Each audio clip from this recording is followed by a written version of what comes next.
Bonjour, je m'appelle Macha, j'ai 24 ans et en fait je suis actuellement en dernière année de pharmacie, donc en 6e année, filière industrie.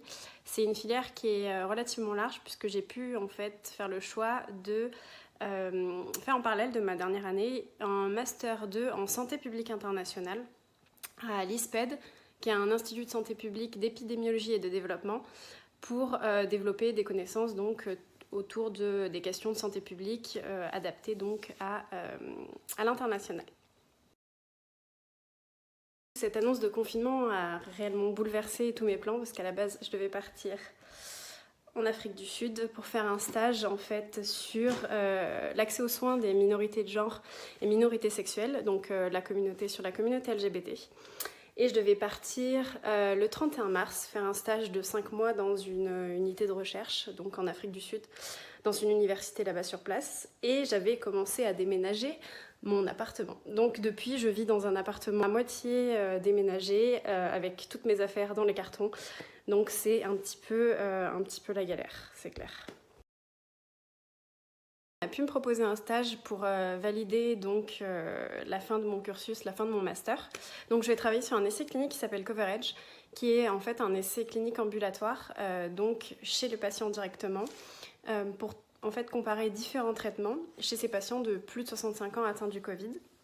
Et je vais travailler sur une partie un peu plus précise qui en fait vise à évaluer l'acceptabilité par les patients et la faisabilité donc de cet essai clinique, et donc essayer de récolter un peu des indicateurs et d'analyser tout ça, toute cette situation, donc poser des questions aux patients, faire des entretiens, mais également au niveau de l'équipe soignante. Et tout ça en télétravail, du coup, parce que j'ai pas le droit d'aller sur le terrain. Donc tout ça se fera par téléphone et donc à distance. Alors c'est la première fois en plus que j'ai l'occasion de faire un stage en télétravail, ou même toute mission professionnelle en télétravail. Donc je dois avouer que c'est pas évident d'osciller entre Netflix, le travail, Netflix, le travail, mais on y arrive. J'essaye de me mettre des objectifs, des réveils, de m'habiller pour rester quand même dans une ambiance de travail quand c'est nécessaire. Mais j'y arrive et puis c'est quand même vraiment sympa de pouvoir quand même garder une activité professionnelle malgré le confinement. Ça permet de rester actif et de quand même pas trop s'ennuyer.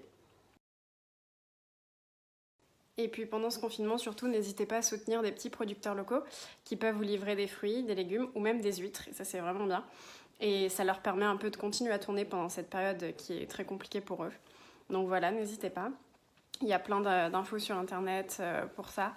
Et surtout, je pense qu'on l'a déjà pas mal répété, qu'on le répétera encore, mais qu'on le répétera jamais assez. Restez chez vous. Essayez de sortir le moins possible. Et puis courage, c'est bientôt la fin. On commence à en voir le bout du tunnel et voilà. Courage.